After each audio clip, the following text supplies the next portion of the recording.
Hi everyone, right now we're discussing a very important concept about carnitine deficiencies. So carnitine था क्या exactly? So if you can recall कि हमारा जो inner mitochondrial membrane है इसके through कोए नहीं गुजर सकता, जबकि हमारे पास अभी फैटी एसाइल को है, लॉन्ग चेन फैटी एसाइल कोए है, राइट? पहले फैटी एसिड था, उसके साथ कोए अटैच हुआ with the help of thiokinase enzyme और ये एक्टिवेट हो गया, it's going to pass through the outer mitochondrial membrane, अंदर गया और अंदर थैंक्स टू कार्निटीन कि वो हमारी रेस्क्यू के लिए अंदर बैठा हुआ है।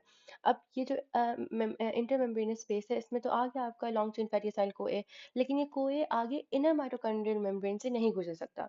तो carnitine it acts like a taxi, what it does is यहाँ फैटी एसाइल जो है वो अलग होता है, कोए अलग हो जाते हैं। कोए को वो उधर ही छोड़ जाते हैं, ड्रॉप ऑफ कर देते हैं कि sorry you do not have the ticket to pass through, और फैटी एसाइल जो है it gets attach to the carnitine. तो यहाँ हमारे पास एसाइल कार्निटीन बन गया। ये एसाइल कार्निटीन आराम से ट्रांसलोकेज के थ्रू अंदर चले जाता है और अंदर जाकर again you have another enzyme which is CPT1 CPT2, यहाँ CPT1 था। सो कार्निटीन palmitoyl transferase क्या करेगा? This is going to separate the acyl from carnitine and it's going to reattach the acyl with कोए।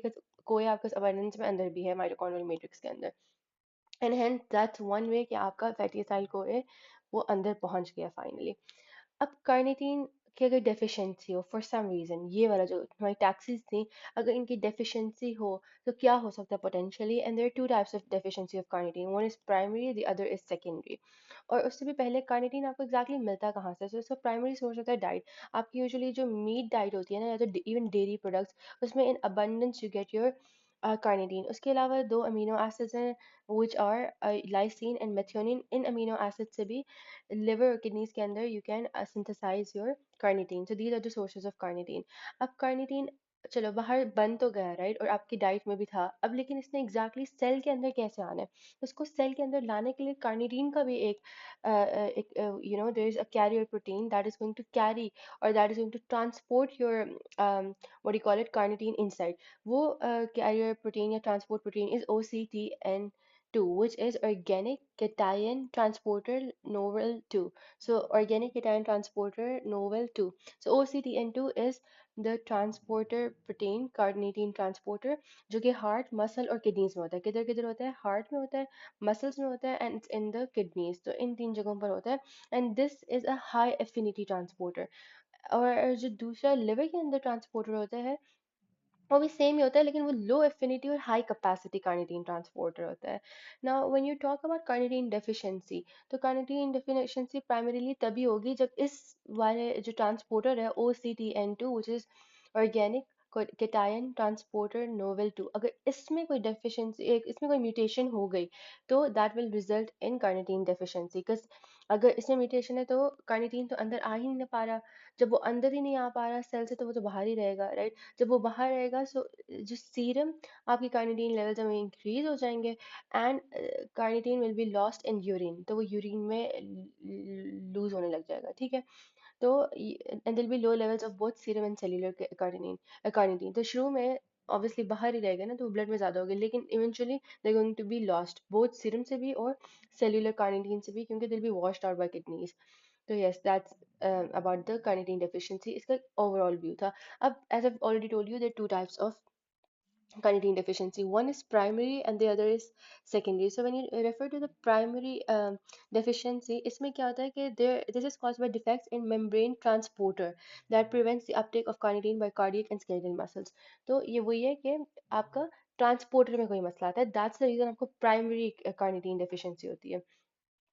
Or secondary carnitine deficiency occurs as a result of defects in fatty acid oxidation। तो जब fatty acid की oxidation में कोई मसला है, तो that's when you're going to have secondary carnitine deficiency। और secondary carnitine deficiency जो है it leads to accumulation of acyl carnitines। acyl carnitines बहुत ज़्यादा accumulate हो जाएंगे and they'll be excreted in urine। तो अल्टीमेटली कार्निटीन, क्योंकि अब देखो अब इसमें मसला ट्रांसपोर्टर में नहीं है, इसमें मसला ये है कि एसाइल कार्निटीन तो बन गया, कार्निटीन भी सफिशिएंट है, एसाइल कार्निटीन भी बन गया, लेकिन ऑक्सीडेशन आगे हो ही नहीं पा रही किसी रीजन की वजह से। तो there is defect in the oxidation, वो नहीं होगी, तो ये पूरा का पूरा एसाइल कार्निटीन ये यूरिन में एक्सक्रीट होता रहेगा, क्योंकि इतना ज़्यादा साल कार्निटीन होगा, आगे ऑक्सीडेशन हो ही नहीं रही। तो कार्निटीन की तो हमारी एक लिमिटेड टैक्सेस खड़ी है ना, वो टैक्सेस तो अवेल हो गई हैं सारी, एसाइलम के साथ जुड़ा हुआ है। तो जब एक्सक्रीशन होगी तो उस पूरे सारे कार्निटीन की हो जाएगी। अब प्राइमरी और सेकेंडरी इनका ट्रीटमेंट क्या है? जो प्राइमरी है वो तो हमारा ट्रांसपोर्ट, जो प्रोटीन्स थे उनकी वजह से हुआ है ना, कि ट्रांसपोर्ट प्रोटीन्स में म्यूटेशन है। तो इसकी ट्रीटमेंट यही है कि आप कार्निटीन सप्लीमेंटेशन दो, क्योंकि कार्निटीन आ ही नहीं रहे अंदर, तो कार्निटीन सप्लीमेंटेशन दो। जबकि ये जो आपका सेकेंडरी कार्निटीन डेफिशिएंसी है, this is usually, as I've already told you, this is usually seen in people who have liver disease and people who are taking anti-seizure drug. अब इसका क्या मतलब है? जिनको liver disease है ना, उनकी भी decreased carnitine synthesis होगी, carnitine खुद ही कम बन रहा है। या तो जो valproic acid खाते हैं ना, this is a drug which is for anti-seizure. It's an anti-seizure drug, valproic acid, valproate. This decreases renal reabsorption. तो renal reabsorption नहीं हो रही तो क्या होगा कि कार्निटीन, मतलब बेसिकली एसाइल कार्निटीन निकली जा रहा है बॉडी से। And even in the people who are on dialysis, उनमें भी ये हो सकता है, देयर आर हाई चांसेस कि सेकेंडरी कार्निटीन डेफिशिएंसी डेवलप हो जाए। सो या, नाउ यू नो, ये जो प्राइमरी वाली ये तो जेनेटिक ही होगी ना, बाय बर्थ। लेकिन ये जो secondary it can develop later in life. उसके बाद ये है कि व्हेन यू टॉक अबाउट, अच्छा, ये बाकी जो दो चीज़ें हैं, ये CPT1 की भी डेफिशिएंसी हो सकती है, CPT2 की deficiency. There also two different things that we will explore in a while. उससे पहले ये चैट जीपीटी वर्जन, अच्छा ये देख लें कि अगर कार्निटीन की बायोसिंथेसिस नहीं हो रही तो क्या होगा, कार्निटीन डेफिशिएंसी हो जाएगी, and this will lead to decrease fatty acid metabolism. और सिर्फ फैटी एसिड मेटाबॉलिज्म को डिक्रीज नहीं करेगा ये, कि उसकी ऑक्सीडेशन नहीं होगी। अच्छा, फैटी एसिड मेटाबॉलिज्म में particularly what won't happen, the oxidation, the beta oxidation won't happen. और सिर्फ वही नहीं होगा, ये सारे मसले भी होंगे, ये सारे। So see, it's such it has such wide range effects. उसके अलावा ये सारी चीज़ें भी हो जाएंगी, you can have a look. अब उसके अलावा, if you see this diagram, ये आप देख लें, इसमें आपको हेल्प आउट होगी। Carnitine deficiency, decreased levels of carnitine in blood caused by genetic mutations affecting carnitine transporter or metabolic disorders disrupting carnitine synthesis, absorption and excretion. So this is perfect. अगर आपसे कोई primary की definition पूछे, so it's caused by genetic mutation affecting carnitine transporter. Perfect. And secondary में क्या होता है कि मेटाबॉलिक डिसऑर्डर्स होते हैं, डिसरप्टिंग कार्निटीन सिंथेसिस में भी मसला आ सकता है, एब्जॉर्प्शन में भी, एक्सक्रीशन में भी। Disrupting carnitine synthesis, absorption and excretion, so that's secondary. That metabolic disorders that disrupt carnitine synthesis, absorption and excretion, तो जिसकी वजह से आपको सेकेंडरी कार्निटीन डेफिशिएंसी हो सकती है। अब इसका ट्रीटमेंट क्या है? प्राइमरी का तो ये है ना, you are going to supplement with carnitine. ठीक है, इसके अलावा डेक्सट्रोज इन्फ्यूजन्स दे दें, कार्निटीन रिच फूड्स दें, ताकि डाइटरी इंटेक बढ़ाए कार्निटीन रिच फूड्स का, which are the dairy products and the meat products, right. उसके अलावा अंडरलाइंग कॉज को एड्रेस करें, फॉर एग्जांपल जिन्हें सीलियक डिजीज है, there are high risk, there are high greater risk of developing carnitine deficiency, Crohn disease, renal impairment, hemodialysis patients, as I've already told you, क्योंकि उनकी जो reabsorption है वो कम होगी, तो जो इसाइल कार्निटीन बन रहा है वो बार बार एक्सक्रीट होता रहेगा। And these are the signs and symptoms के प्राइमरी कार्निटीन डेफिशिएंसी की और सेकेंडरी। जो प्राइमरी वाले हैं उनका ये मसला होगा कि, अच्छा, इससे साइंस एंड सिम्टम्स से पहले again chat GPT information, let's go towards that. Primary में, in short, carnitine deficiency, fatty acids they cannot enter mitochondria, therefore beta oxidation नहीं होगी। जब beta oxidation नहीं होगी तो एनर्जी फैट्स में से मिलेगी नहीं, राइट, क्योंकि फैटी एसिड्स एंटर ही नहीं हो पा रहे माइटोकॉन्ड्रिया से। और क्यों नहीं एंटर हो पा रहे फैटी एसिड्स माइटोकॉन्ड्रिया में? क्योंकि वो फैटी एसाइल कोए में, और कार्निटीन टैक्सी अवेलेबल ही नहीं है ना, because carnitine is needed to transport long chain fatty acids into the mitochondria.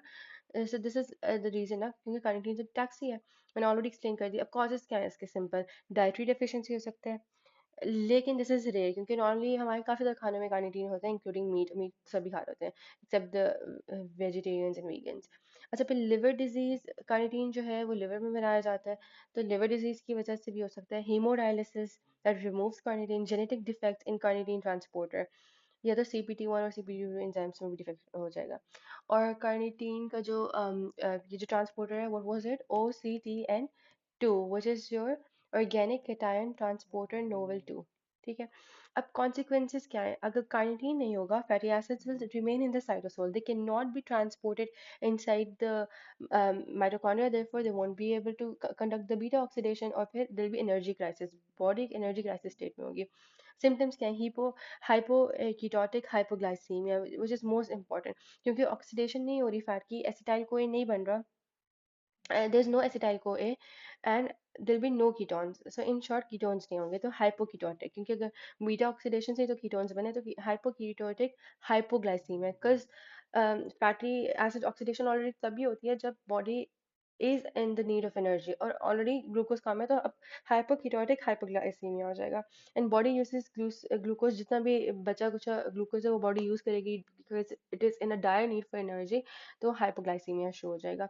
उसके अलावा वीकनेस होगी, फटीग होगी और लिवर डिसफंक्शन होगा। अच्छा, अभी भी मुझे बिल्कुल एक दिमाग में बात आई है कि वीकनेस और फटीग, और कहीं रैप्डोमाइलोसिस भी लिखा था। रैप्डोमाइलोसिस होता है कि आपके मसल्स का ब्रेक डाउन होने लग जाता है ना, स्पेशली रैप्डोमाइलोसिस। इसमें एक्चुअली ये होता है कि I don't know if the spellings are right or not, but yes, इसमें ये होता है कि मैंने केस सुना था जिसमें the teacher they punished the student and made the student, she was of a very I don't know which class exactly, but some primary grade. So they asked the teacher asked the student to do a certain number of push-ups, and after doing the push-ups, obviously इतने extensively, इतने ज़्यादा number में, and that to such a young kid, and obviously that poor kid couldn't bear it, or after some time the kid collapsed और पता चला कि the kid passed away because rhabdomyolysis हो गई थी। बिकॉज अगर कभी एकदम से इतनी ज़्यादा एक्सटेंसिव और विगरस एक्सरसाइज की जाए जबकि your body is not use to it and it's not that developed, तो आपके muscles will start giving up, वो उनका ब्रेक डाउन होने लग जाएगा, मसल्स तक बात पहुंच जाएगी। और बेसिकली होता क्या है कि पहले द बॉडी नीड्स ग्लूकोज, लेकिन अगर ग्लूकोज भी नहीं अवेलेबल, फिर the body goes to lipids. इस केस में अगर देखो कार्निटीन डेफिशिएंसी, ऑलरेडी ग्लूकोज नहीं थे, अब कार्निटीन डेफिशिएंसी जैसे लिपिड्स भी नहीं चल रहे, तो there high chances the body will resort to the extreme case कि उसको प्रोटीन्स यूज करने पड़ेंगे, और जब प्रोटीन्स यूज करने पड़े तो बॉडी फिर एक बहुत ही क्रिटिकल इमरजेंसी क्राइसिस में, एनर्जी क्राइसिस में चली जाती है, and it can also lead to rhabdomyolysis. तो ये भी मेरे दिमाग में बात आई, but anyways it is very relatable to today's topic. अब वीकनेस हो जाती है, फटीग हो जाती है बिकॉज एटीपी है ही नहीं, liver dysfunction because there is no beta oxidation and there'll be fatty liver, liver में बहुत ज़्यादा फैट हो जाएगा क्योंकि सिंथेसिस हो रही है लेकिन बीटा ऑक्सीडेशन नहीं हो पा रही। Cardiomyopathy, heart relies heavily on fat, और ब्रेन को कोई मसला नहीं होगा thankfully because brain has nothing to do with the fatty acids. Why low ketones? Because without carnitine, long chain fatty acids could never reach the liver mitochondria to produce acetyl CoA, and therefore there will be ketone bodies. Therefore, acetyl CoA won't be able to convert to ketone bodies. So yes, अब primary और secondary हमारा जो main topic था, primary and secondary, मैंने already बता दिया आपको। Primary होता है जब there is any problem with the carnitine itself, कि there is genetic defect in the carnitine transporter which is organic cation transporter novel 2, therefore ये सारी चीज़ें होंगी। और एनर्जी का इसके सिम्टम्स यही हैं जो मैंने आपको ऑलरेडी बता दिया, मसल वीकनेस, कार्डियोमायोपैथी। और यस, अब सेकेंडरी में क्या होता है, even more important, secondary is इसमें कार्निटीन नॉर्मल है but it gets used up, lost और ट्रैप्ड। तो वही बात हो गई कि या तो ये एक्सक्रीट हो रहा है बार बार, या तो इट्स गेटिंग यूज्ड अप या ट्रैप्ड। और इस इमेज में क्या वर्ड्स यूज हुए थे कि there is problem with the carnitine synthesis, ठीक है, एब्जॉर्प्शन या एक्सक्रीशन, तो इन तीनों के साथ मसला है। एंड देयरफॉर इसके कॉजेस क्या क्या होते हैं कि certain organic acidemias and toxins they bind to carnitine, and उसके बाद क्या होता है कि this is basically way to trap the carnitine, right. इसके अलावा फैटी एसिड ऑक्सीडेशन डिफेक्ट्स हो जाते हैं। हाँ, this is also very important, ये तो बुक में भी लिखा है कि फैटी एसिड की ऑक्सीडेशन में डिफेक्ट्स हों जिसकी वजह से सेकेंडरी हो सकते हैं। लिवर या किडनी डिजीज हो उसकी वजह से भी हो सकता है। Valproate which is the your what you call it anti seizure drug. फिर हाँ, ये बातें हो गई। तो primary it can not transport carnitine into cell, secondary carnitine is lost, used up और destroyed. So this is about primary and secondary. अब moving on, दूसरी बात इन्होंने यहाँ लिखी थी very important about CPT1 and CPT2, जो हमारे एंजाइम्स उन्हें पढ़े थे इनर आउटर माइटोकॉन्ड्रियल मेम्ब्रेन में, इनकी अगर कोई मसला हो, इनकी कोई डेफिशिएंसी हो, तो उसकी वजह से भी आपको कौन सी वाली होगी ये कार्निटीन डेफिशिएंसी, इसकी वजह से carnitine deficiency, secondary carnitine deficiency होगी आपको अगर आपके इन एंजाइम्स में भी मसला हुआ तो। बस ट्रांसपोर्टर में तो मसला नहीं है, अगर ट्रांसपोर्टर में हो तो only in that very case, और वो जेनेटिक होगी, so only in that very case वो प्राइमरी कहलाएगी। The defects in mitochondrial oxidation can also be caused by deficiencies in CPT1 and CPT2. CPT2 deficiency affects the liver. The CPT1 deficiency is going to affect the liver, where and inability to use LCFA for fuel greatly impairs the tissue's ability to synthesize glucose. अब इसमें क्या होगा कि obviously oxidation नहीं हो रही। अच्छा, ये लिवर में होती है primarily. LCFA as a fuel नहीं यूज हो रहा, जिसकी वजह से body greatly impairs the tissue's ability to synthesize glucose भी नहीं बनेगा, जिसकी वजह से the person can go into the state of hypoglycemia, coma, or even death. तो ये हो गया कि CPT1 deficiency. एंड यहाँ से भी देख लेते हैं and then will cover CPT2. So CPT1 deficiency primarily liver में होती है. Fatty acids cannot enter liver mitochondria. Hypoketotic hypoglycemia, low beta oxidation, low acetyl CoA, no, वही बात बार बार लिखी है, but this is CPT1 deficiency. Liver cannot make energy during fasting. अब fast कर रहा है बंदा, लेकिन वो एनर्जी बनी नहीं रही। Long chain fatty acids blood में है, तो ये हो गया कि ये लिवर में। अब टू में क्या है, ये मसल फॉर्म है। Fatty acids can not enter muscle mitochondria, ऊपर वो लिवर माइटोकॉन्ड्रिया में नहीं आ रहे, टू में वो मसल माइटोकॉन्ड्रिया में नहीं आएंगे। तो मसल वीकनेस होगी, रैप्डोमाइनोसिस होगी आफ्टर। और my myoglobin sorry myoglobinuria, this sounds like a mouthful काफी, so it took me a little bit of time to pronounce it. Okay, myoglobinuria. अच्छा, अब myoglobinuria भी होगा and you'll also have myoglobinemia. So there'll be myoglobin in blood as well as urine, and urine will appear dark. And yes, so this is a table for CPT1. तो CPT1 liver में, CPT2 skeletal muscle में। उसके अलावा main issue क्या है कि लो ketones, fatty acid oxidation हुई लो ketones, और इसमें क्या है, मसल एनर्जी फेलियर। उसके अलावा इसमें हाइपोग्लाइसीमिया हो जाएगा, और हाइपो कीटोटिक है ये CPT1 वाली, ये तो हमें याद हो गया। उसके अलावा इसका ट्रिगर क्या है, फास्टिंग। ऑलरेडी फास्टिंग में है, तो हाइपोग्लाइसीमिया भी कम है, लेकिन उसके ऊपर ऑक्सीडेशन भी नहीं हो रही, तो हाइपोकीटोटिक स्टेट भी हो रहा है। And the symptoms are lethargy and seizures. और ये इसमें ये दोनों चीज़ें नॉर्मल है, और ये एक्सरसाइजेस के दौरान होती है। मसल पेन और एब्डोमाइलिस इसका सिम्टम है। The CPT1 and CPT2, I thought this is also important because it's mentioned in the book, and it's also a high yield question, so it was important to explain. अब CPT2 deficiency can affect the liver and cardiac and skeletal muscles. So मैंने बताया कि muscles, for now just remember muscles, because the most common form affects skeletal muscle primarily. It presents as muscle weakness with myoglobinemia following prolonged exercise. Treatment includes avoidance of fasting. तो इसके क्या treatment है, इसकी treatment यही है कि आप fast या तो अवॉइड करो, ताकि आपको CPT1 deficiency अगर हो भी, तो fasting is not a trigger for it any longer. या तो you have to adopt a diet which is high in carbs and low in fat, but supplemented with medium chain tags. So carbs ज़्यादा हो लेकिन fats कम हो आपकी diet में, जिसकी वजह से you won't have that issue कि हाँ फैटी एसिड्स अंदर ट्रांसफर होंगे और ये जो भी मसले हैं। या तो आप मीडियम चेन टैग वाली डाइट लो, क्योंकि मीडियम चेन या short chain, they don't need carnitine and they don't need the entire CPD system in order to get transported inside. And then also one more important or interesting thing for you guys, that medium chain fatty acids, you get them plentiful in human milk. So yeah, this is about carnitine deficiencies and your CPT1 and CPT2 deficiency. So hopefully it made sense.